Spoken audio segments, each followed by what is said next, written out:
Well,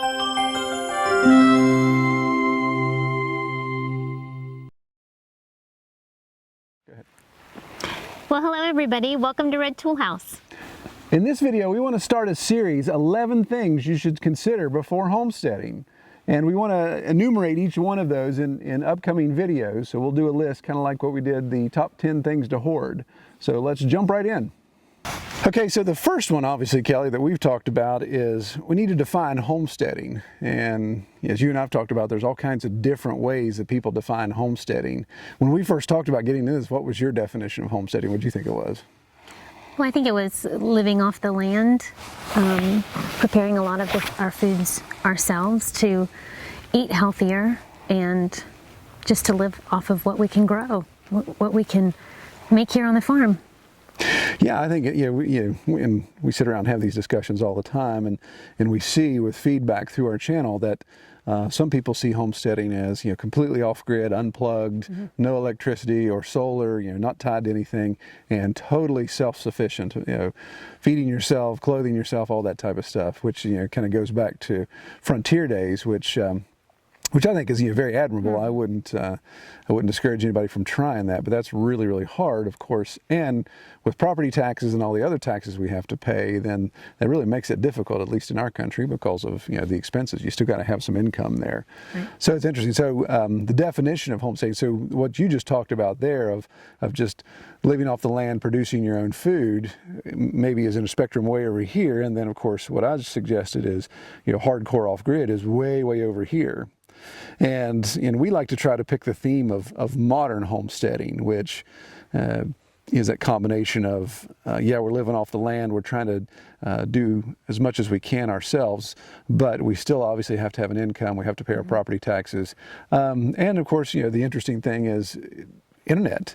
If it wasn't for internet, we wouldn't be able to have these discussions and for people to watch. So, to me, that would automatically discount you from a full off grid or off the completely tucked away, completely self-sufficient, because you wouldn't have access to internet. And for us, that wasn't our intention.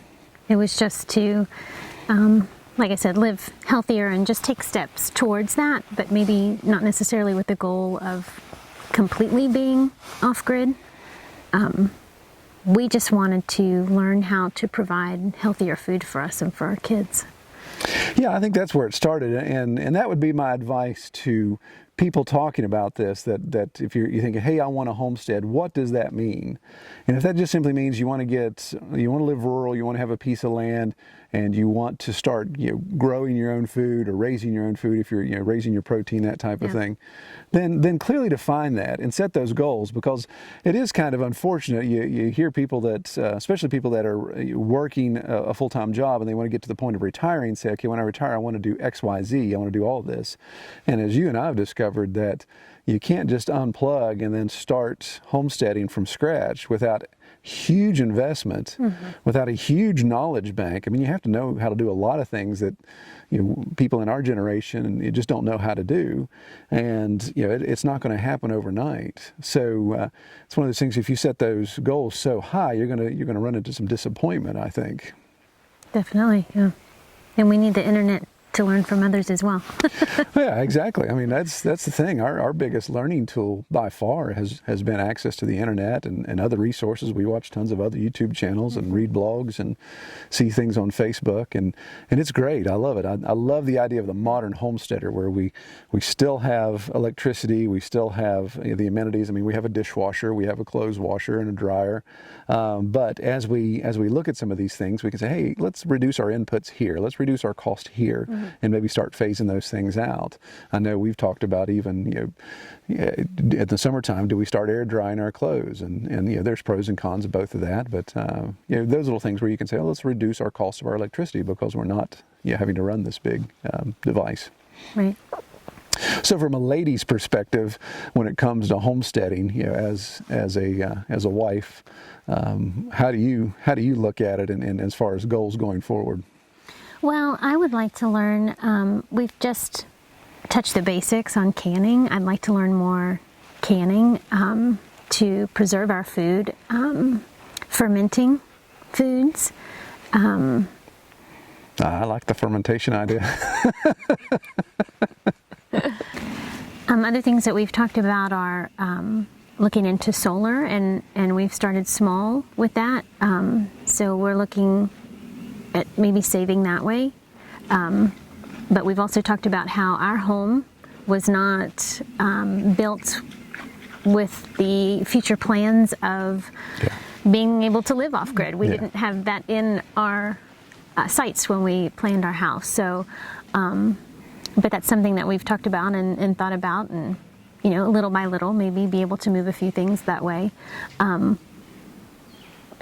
able to have our own water. I mean, we have a well, but to be able to fill up maybe a cistern to have when we obviously right now need power to pump our well. So when the power's out, we have no water, no power.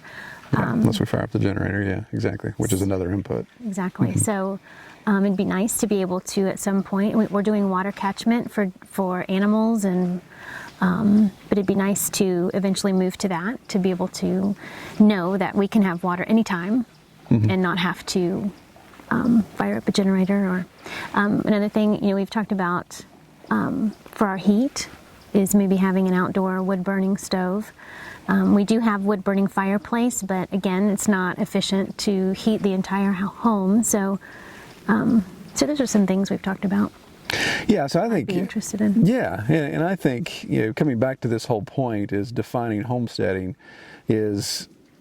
I think everybody has a specific motivation that says, I want to do this. Maybe I hate my job, I hate being in the city, or I got a bad health diagnosis, I need to start eating cleaner, or I need to know where my food's coming from, or I just feel the environmental concerns, the pollution we're putting in, CAFO systems, we hate to support these type of things. So there's all kinds of different motivations for that, and I think that's key, is identify that first motivation and say, okay, what all does that mean? It doesn't mean I'm going to dig a hole in the side of the hill, build a shed with my bare hands, and that's where I'm going to live until I die. Mm-hmm. Maybe it's something simple as, hey, I just want to go to the grocery store less. I want to be able to raise my own vegetables. Mm-hmm. I want to be able to avoid these type of, supporting these type of businesses because they use these type of practices. And I think that's key, and that's what's really cool. I mean, we've talked about our homesteading goals, and we write them down. We kind of, and obviously this helps with our videos. Our channel is documenting those goals, and that allows us to enumerate those and say, okay, this is what we want to do, and adjust as we need to. Right. So that's the first one. So be sure to keep an eye out for upcoming episodes where we release the other 10 that we want to talk about. Take care, everybody.